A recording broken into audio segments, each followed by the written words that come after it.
pwede bang dumating ang pagkakataon na wala akong ganon? Sasabihin nila, wala akong burden na ganon. Ang meron lang ako, gusto ko lang sumunod sa Lord.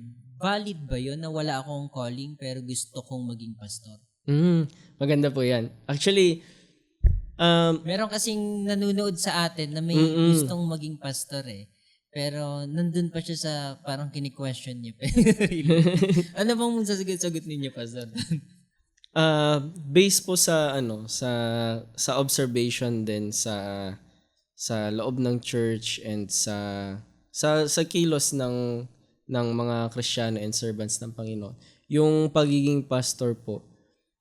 Marami po kasing nangangarap na maging pastor at marami ding hindi nangangarap na maging pastor. Minsan yung hindi nangangarap na maging pastor, tulad ko, hindi ko pinangarap na maging pastor, pero yun yung inilagay ng Panginoon. Pero sa observation ko pong ganon, meron kasi tayong tinatawag na ambition versus calling. Kapag yung pagiging pastor, naging ambition mo lang, baka mayroong problema. Parang pangarap kong maging pastor.